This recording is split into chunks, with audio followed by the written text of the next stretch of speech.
आज जो हमारे देश के अंदर एक बहुत बड़ा नेट चल रहा है जिसका हम लोग ड्रग्स का नाम लेते हैं, से व्यक्ति फिजिकली फिट रहता है, उसमें फ्रेंडशिप बढ़ती है, ये कोऑर्डिनेशन बढ़ता है और इन उसको मुबारक है जो हारी वो फिर कोशिश करें आने वाले समय में वो अच्छा कंपटीशन दे। शुक्रिया जी, जिनके ख्यालात आपने ज्यादा देर आपके बीच में ना रहते हुए, लेकिन मतिंदर साहब ने कहा कि नहीं, आज इनको हमने बतौर मेहमान बुलाया है, आज इनसे एंकरिंग नहीं करवानी है।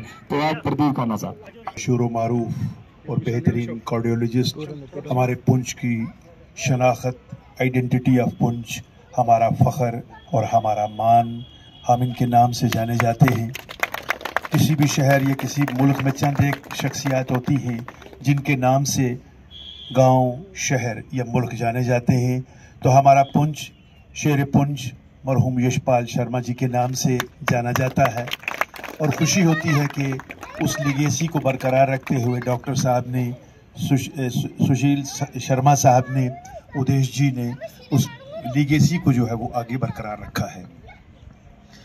क्रिकेट के मैचेस भी होते हैं, फुटबॉल के मैचेस भी होते हैं, लेकिन बाबा बंदा सिंह बहादुर, ये जो हॉकी क्लब है, इसकी अगर मैं बात करूं तो इनकी जितने भी सरदार मतिंदर सिंह जी हैं, लॉफ्टी हैं और कुछ हजरात के मैं नाम नहीं जानता क्योंकि स्पोर्ट्स से मेरा ज़्यादा वास्ता नहीं है। डॉक्टर साहब, ये लोग मेंढर में लगे हुए हैं, यहाँ नहीं है कोई बालाकोट है, कोई मेंढर है। वहाँ से जब ये आते हैं शाम को 4 बजे, उसके बाद हालांकि आदमी कोई काम नहीं कर सकता, घर पहुँचते ही जस्ट खाना खाने के बाद चेंज करके और ग्राउंड में आ जाते हैं। आज तो अब देख रहे हैं बहुत बच्चे बहुत बड़े हैं।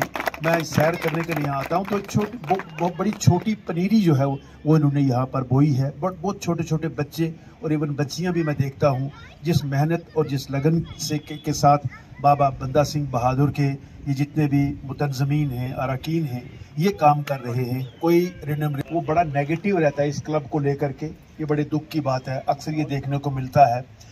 हालांकि ऐसा होना नहीं चाहिए। हमने सुना हुआ है कि स्पोर्ट्समैनशिप होती है, एक शब्द है स्पोर्ट्स के अंदर, तो यहाँ पर मैं देखता हूँ कि वो शब्द और उसके मानी बड़े उलट देखने को हमें मिलते हैं। हम इनकी भरपूर सराहना करते हैं, इनकी तारीफ़ करते हैं कि नुक्कड़ और हर कॉर्नर में जिसकी तिजारत हो रही है, बच्चों को ट्रैप किया जा रहा है, तो ऐसे में जितनी छोटी उम्र के बच्चों को ये ग्राउंड में ला करके हॉकी के इस खेल में निपुण बनाने की कोशिश कर रहे हैं, उसके लिए इनकी जितनी भी तारीफ की जाए और वो कम है। और मैं इनको मुबारकबाद दूंगा। बगैर किसी डिस्ट्रिक्ट के हमारे आला ऑफिसर डॉक्टर सुशील शर्मा साहब को लकीली जो हमारे दरमियान मौजूद हैं, वरना इनसे मिलने के लिए 6 हैं। बस स्टैंड के ऊपर एक मोहल्ला है, तो एक दिन मुझे मिले तो मैंने कहा थोड़े कमज़ोर लगते हो। कहता मैं तो मर ही गया था। मैं कहा क्यों? कहता जी मुझे हार्ट अटैक हो गया। मैं कहा फिर? कहता सीधा फिर मैं चाचा जी के पास गया, यशपाल जी उन दिनों जिंदा थे, उन्होंने एक स्लिप दी, मुझे जम्मू पहुंचा तो डॉक्टर जी ने मुझे बचा लिया। गरीब आदमी था, कोई नहीं पूछता उसको। हमारा सीना फख्र से चौड़ा हो जाता है, हमारा सर फख्र से बुलंद हो जाता है। जी ये हमने मार खाई है,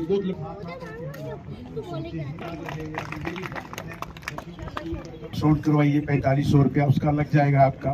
कोई आपको मतलब जरूरत नहीं होती है, लेकिन ऐसा भी है। तो उसके लिए एक शायर कहते हैं कि प्यार सच्चा प्यार होना चाहिए, प्यार सच्चा प्यार होना चाहिए और पेट सायादार होना चाहिए। डॉक्टर भी शहर के फूले फले, शहर को बीमार होना चाहिए। तो ये उनमें से नहीं है, आजकल वैसे यही चल रहा है। खन्ना साहब बहुत आभार, मेरे को भी मौका लगा। इनको मांटी जी बोल रहे हैं हम कि इन्होंने बोला कि मैच है तो आइए थोड़ी देर हमें देखिए, बच्चों को भी देखिए।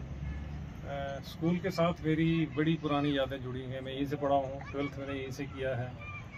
पर कुछ डिज़ाइन देख के मेरे को लगा, मैंने राज जी से पूछा, बुरविंदर जी थे, कि इसको हायर सेकेंडरी कहते हैं गेट के अंदर जब घुसा हुए, तो काफ़ी देर से जब निकलते थे तो अंदर की तरफ आना नहीं होता था।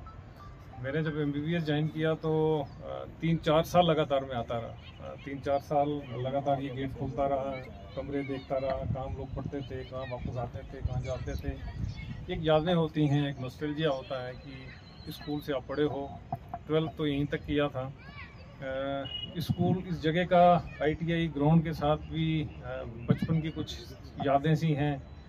खन्ना साहब ने कहा कि आदमी से कुछ एरिया की पहचान होती है। मैं तो नहीं मानता कि आदमी से पहचान होती है, एरिया से भी बंदे की पहचान होती है। भाई साहब यशपाल जी कबड्डी के बहुत अच्छे प्लेयर थे। मैं भी एक बार उनका मैच यहाँ देखने के आया तो टीम उनकी हार गई। तो घर वापस जब वो पहुँचे तो पिताजी से लड़ाई झगड़ा करना शुरू कर दिया कि हमारी टीम हार गई। और जब उनका कबड्डी का ग्राउंड में देख के आदमी को नहीं लगता था कि कोई भी आदमी उनको ग्राउंड में रोक सकता था। 3, 4, 5, 6 आदमी को पकड़ के ले जाते थे साथ में, उस लाइन से क्रॉस करके वो टीम जीतती थी। पॉसिबली इस किस्म की फिजिकल स्ट्रेंथ उनकी थी।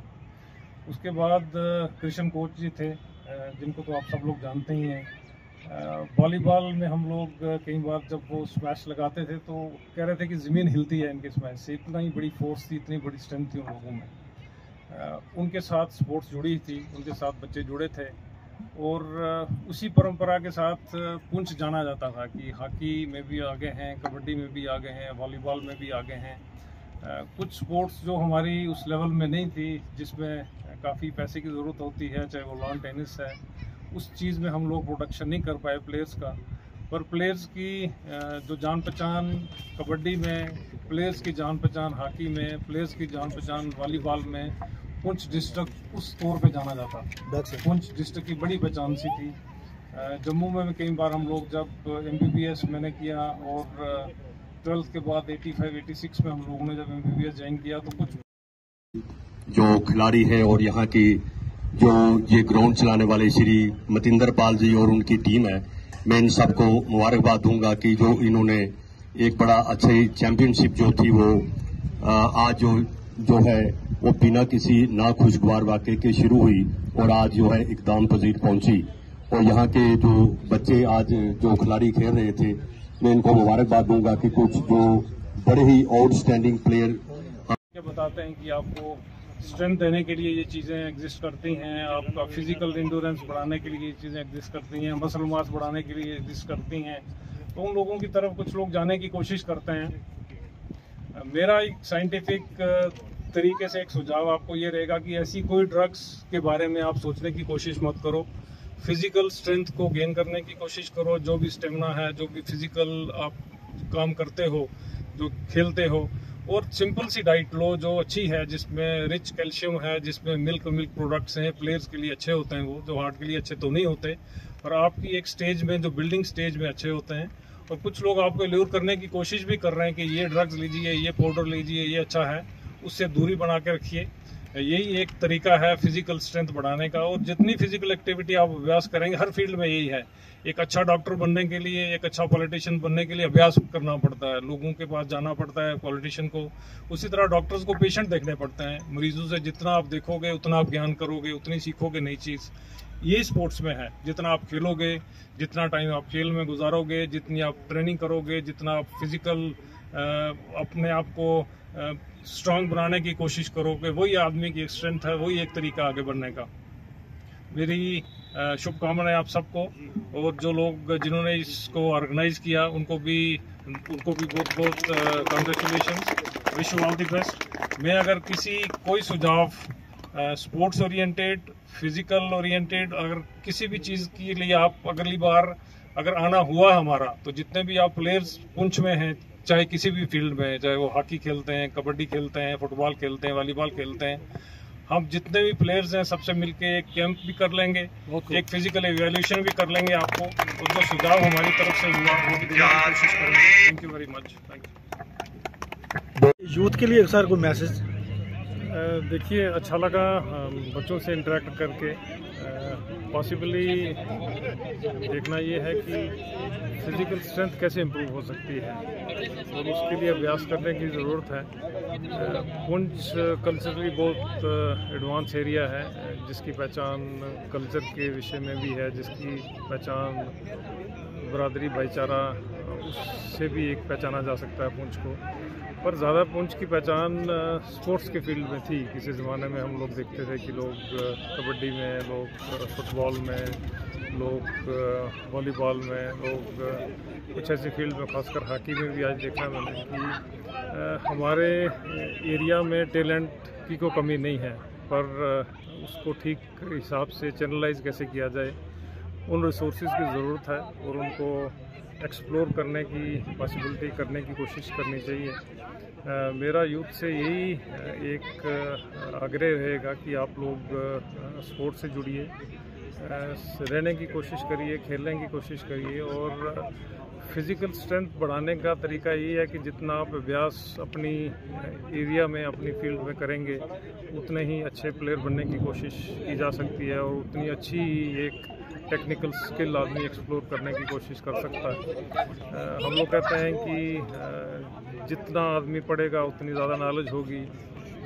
जितना आदमी एक किसी भी फील्ड में अभ्यास करने की कोशिश करेगा उतना अच्छा टैलेंट डेवलप होता है। इसी हिसाब से स्पोर्ट्स में भी है। स्पोर्ट्स में भी वही कंसर्न है कि जो आदमी जितना ग्राउंड में, जितना अपनी जिसमें टैलेंट है, जिस स्पोर्ट्स भी आप प्यार करते हो, उसमें आप जितना टाइम देने की कोशिश करोगे वही एक अच्छे प्लेयर बनने की पहचान हो सकती है। एक इम्पॉर्टेंट सा विषय है जिसके लिए कंसर्न है जो अच्छे स्पोर्ट्स पर्सन, वो स्पोर्ट्स रिलेटेड इंजरी है, उनमें कैसे बचाव किया जाए, वो भी एक एरिया है ज़्यादा देखना। हॉकी एक ऐसी सी फील्ड है जिसमें देखा गया है कि स्पोर्ट्स इंजरी ज़्यादा कॉमन होती हैं। इंजरीज मींस किसी एरिया में, चाहे वो एंकल में है, चाहे नी में है। हॉकी के रूल्स भी तो अच्छे हैं आजकल, ऐसी बात नहीं है, पर इन चीज़ों को कैसे बचाया जाए, इन चीज़ों से कैसे प्रिवेंट किया जाए, वो भी एक इम्पॉर्टेंट एस्पेक्ट है। किसी ज़माने में हम लोग देखते थे कि पुंछ के प्लेयर्स जो हैं कबड्डी में बड़े एक्सपर्ट हैं, पुंछ के प्लेयर्स जो हैं फुटबॉल में अच्छे हैं, पुंछ के प्लेयर्स जो वॉलीबॉल में अच्छे हैं। पर नई जनरेशन में कुछ ना कुछ त्रुटियां दिख रही हैं हमें, और उन चीज़ों को चैनलाइज करने की ज़रूरत है। और जितना फोकस हमारी यंगर जनरेशन स्पोर्ट्स में लगाएगी उतना ही अच्छा प्लेयर बनने की कोशिश करेगी। Thank you sir.